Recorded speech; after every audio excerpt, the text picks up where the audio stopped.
ក្បួនរកស៊ីទាំង10របស់ជនជាតិចិន 10 Chinese Business Culture 1. ចង់ជោគជ័យត្រូវការពេលវេលាជនជាតិចិនមានទស្សនៈមួយថាដាំដើមស្វាយត្រូវការរយៈពេល3ឆ្នាំដាំដើមឫស្សីត្រូវការរយៈពេល10ឆ្នាំដាក់ចិត្តរកស៊ីត្រូវការពេលវេលាស្ទើរមួយជីវិតដើម្បីរៀនសូត្រពីវាជនជាតិចិនតែងតែបណ្ដុះផ្នត់គំនិតឲ្យកូនចៅរបស់គេចេះលត់ដំផ្លូវចិត្តខ្ពស់នៅក្នុងការរកស៊ីដោយពួកគេតែងតែប្រើទស្សនៈថាជោគជ័យត្រូវការពេលវេលាកុំអន្ទះសារកុំតក់ក្រហល់កុំឆោឡោហើយពួកគេមានជំនឿថាចិត្តច្របូកច្របល់នាំឲ្យមានការសម្រេចចិត្តខុសទី2អតិថិជនគឺជាស្ដេចនៃអាជីវកម្មការពិតមួយដែលធ្វើឲ្យជនជាតិចិនទៅដល់ទីណាមានឱកាសទាញភ្ញៀវនៅទីនោះបានច្រើនជាងគេដោយសារតែជនជាតិចិនគឺគោរពភ្ញៀវដូចជាស្ដេចរបស់ពួកគេដូច្នោះដែរសហគ្រិនចិនភាគច្រើនតែងតែយកផ្នត់គំនិតឲ្យតម្លៃភ្ញៀវមកធ្វើជាគុណតម្លៃនៃចំនួនរបស់ខ្លួនតួយ៉ាងនៅតាមបណ្ដាប្រទេសមួយចំនួនដូចជាអាហារដ្ឋានភោជនីយដ្ឋានរបស់ជនជាតិចិនតែងតែវាដាច់គេជានិច្ចហាងខ្លះមានការរៀបចំដូចជារាជវាំងលំដាប់ខ្ពស់ដែលធ្វើឲ្យអតិថិជននៅក្នុងហាងមានអារម្មណ៍ថាពួកគេអស្ចារ្យនៅពេលដែលពួកគេមកទទួលទាននៅហាងរបស់ជនជាតិចិនហើយចំណុចពិសេសត្រង់នេះហើយដែលធ្វើឲ្យហាងមួយចំនួននៅក្នុងតំបន់ពិបាកប្រកួតប្រជែងជាមួយនឹងហាងរបស់ជនជាតិចិនទី3ចេះអ្វីធ្វើនឹងចាប់ផ្ដើមពីតូចជនជាតិចិនឲ្យតម្លៃទៅលើទេពកោសល្យនិងភាពប៉ិនប្រសប់ខ្លាំងបំផុតហើយពួកគេតែងតែជំរុញកូនចៅរបស់ពួកគេឲ្យចេញរកស៊ីពីតូចតាចទៅតាមជំនាញដែលពួកគេមានជនជាតិចិនមានទស្សនៈមួយថាកុំចាំមានគ្រប់យ៉ាងទើបចាប់ផ្ដើមតែត្រូវចាប់ផ្ដើមដើម្បីមានអ្វីគ្រប់យ៉ាងពលគឺបើពួកគេចេះធ្វើនំប៉ាវគឺគេចាប់ផ្ដើមធ្វើនំប៉ាវពីតូចទៅបើពួកគេចេះធ្វើនំឆាខ្វៃគឺពួកគេចាប់ផ្ដើមធ្វើនំឆាខ្វៃពីតូចទៅតែម្ដងចំណុចនេះហើយដែលធ្វើឲ្យសហគ្រិនចិនវ័យក្មេងភាគច្រើនគ្មានការញញើតនឹងចាប់ផ្ដើមអាជីវកម្មដែលខ្លួនស្រឡាញ់នោះទេទី4ធ្វើរឿងល្អហូបកុំធ្វើឲ្យតែល្អមើលទស្សនៈមួយរបស់ជនជាតិចិនគឺកុំខ្ចីលុយគេមកចាប់ផ្ដើមឈួរជើងឲ្យនឹងសិនចាំខ្ចីលុយគេមកពង្រីកនេះគឺជាទស្សនៈគោលនៃទស្សនៈហិរញ្ញវត្ថុមួយរបស់សហគ្រិនចិនពួកគេតែងតែលត់ដំក្មេងជំនាន់ក្រោយរបស់ពួកគេថាធ្វើរឿងល្អហូបកុំធ្វើឲ្យតែល្អមើលសន្សំលុយតិចតិចមានលុយផ្ទាល់ខ្លួនហើយចាប់ផ្ដើមចេញរកស៊ីបើដួលទៅវិញក៏គ្មានហានិភ័យដែរជនជាតិចិនមានផ្នត់គំនិតមួយគឺរកស៊ីគឺជាការរៀនសូត្រហើយជាការប្រថុយប្រឋានខ្ពស់បំផុតហើយរកស៊ីដំបូងមិនអាចខ្ចីលុយគេមកផ្សងព្រេងនៅក្នុងអាជីវកម្មបានទេទី5ត្រីលឿនស៊ីត្រីយឺតជនជាតិចិនមានលក្ខណៈសម្បត្តិពិសេសមួយគឺលឿនរហ័សរហួនហើយអត្តចរិតមួយនេះក៏វាមានឥទ្ធិពលដល់ការរកស៊ីផងដែរជនជាតិចិនភាគច្រើនបើពួកគេរកស៊ីហើយពួកគេតែងតែដាក់ចិត្តដាក់កាយបម្រើភ្ញៀវឲ្យអស់ពីចិត្តតែម្ដងដោយដែលយើងសម្គាល់ឃើញនៅហាងចិនភាគច្រើនគឺមានសេវាកម្មញាប់ដៃញាប់ជើង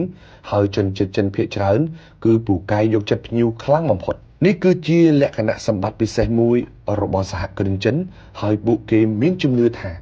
អតិថិជនដែលចូលមកហាងឬក៏ចូលមកជំនួញរបស់ពួកគេគឺមិនអាចទទួលនៅអារម្មណ៍ខកចិត្តពីអាជីវកម្មរបស់ពួកគេជាដាច់ខាតទី6ដួលនៅទីណាត្រូវងើបនៅទីនោះដួលងើបនេះគឺជាឃ្លារបស់មហាសេដ្ឋីចិនជេកម៉ាដែលវាបានបង្ហាញអំពីទស្សនៈក្រាញននាលរបស់សហគ្រិនចិននៅក្នុងការរកស៊ីជនជាតិចិនមានជំនឿថាការរកស៊ីគឺជាការរៀនសូត្រនោះមានន័យថាពេលវេលាដែលយើងប្រឡងធ្លាក់មិនមែនមានន័យថាយើងត្រូវឈប់រៀននោះទេបើយើងឈប់រៀនយើងគ្មានឱកាសបានឡើងទៅថ្នាក់ដែលខ្ពស់ជាងមុននោះទេជនជាតិចិនតែងតែបង្រៀនកូនចៅរបស់ពួកគេថាដួលនៅទីណាត្រូវងើបនៅទីនោះនៅពេលដែលយើងដួលមិនមែនមានន័យថាយើងបរាជ័យក្នុងជីវិតនោះទេគ្រាន់តែពេលនេះយើងធ្វើវាមិនទាន់ត្រូវផ្លូវ7រកស៊ីត្រូវតែមានវោហារសាស្ត្រសហគ្រិនពូកែរបស់ចិនភាគច្រើនតែងតែជាមនុស្សដែលមានវោហារសាស្ត្រល្អទាំងទំនាក់ទំនងការងារនិងការចរចានៅក្នុងការរកស៊ីជនជាតិចិនតែងតែបណ្ដុះយុវជនរបស់គេឲ្យមានភាពក្លាហាននៅក្នុងការបញ្ចេញមតិភាពក្លាហាននៅក្នុងការជួបមនុស្សថ្មីនៅក្នុងសង្គមដើម្បីឲ្យពួកគេមានឱកាសកាន់តែច្រើននៅក្នុងការបណ្ដុះទេពកោសល្យវោហារសាស្ត្ររបស់ខ្លួនឲ្យកាន់តែល្អប្រសើរជាងមុនទី8រៀនធ្វើមនុស្សចិត្តដាច់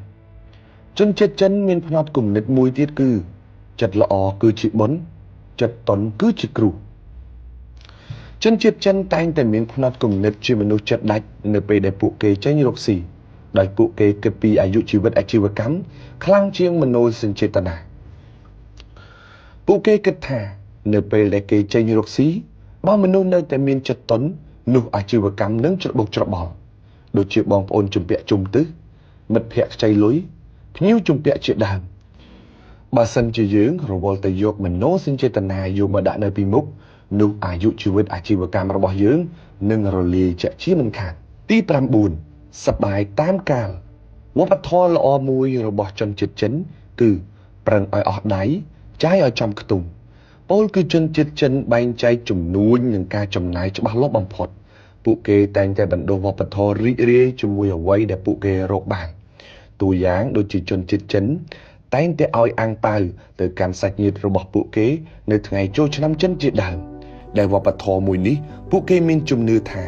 វាអាចធ្វើឲ្យក្រុមគ្រួសាររបស់ពួកគេរីករាយហើយជំនួញរបស់ពួកគេកាន់តែមានតម្លៃដោយសារជំនួញរបស់ពួកគេគឺជាអំណោយដ៏អស្ចារ្យសម្រាប់ក្រុមគ្រួសារទាំងមូលទី10ទម្លាប់សន្សំច្រើនជាងទម្លាប់ចាយវាយខ្ជះខ្ជាយទស្សនៈមួយរបស់ជនជាតិចិនគឺអង្គមួយតៅផ្ដើមចេញពីអង្គមួយគ្រាប់ជនជាតិចិនមិនបណ្ដោយឲ្យកូនចៅរបស់ពួកគេខ្ជះខ្ជាយទ្រព្យសម្បត្តិអត់ប្រយោជន៍នោះទេในត្រង់នេះមិនមែនជនជាតិចិនគំរិះនោះទេតែពួកគេមានវប្បធម៌សន្សំសំចៃហើយពួកគេមានជំនឿថាការសន្សំសំចៃគឺជាការឲ្យតម្លៃខ្លាំងបំផុតទៅលើទ្រព្យសម្បត្តិដែលខ្លួនមានហើយគ្មានអ្នកមានណាម្នាក់ដែលមើលងាយលុយមើលងាយទ្រព្យសម្បត្តិហើយខ្លាយជាអ្នកមានយូរអង្វែងនោះទេ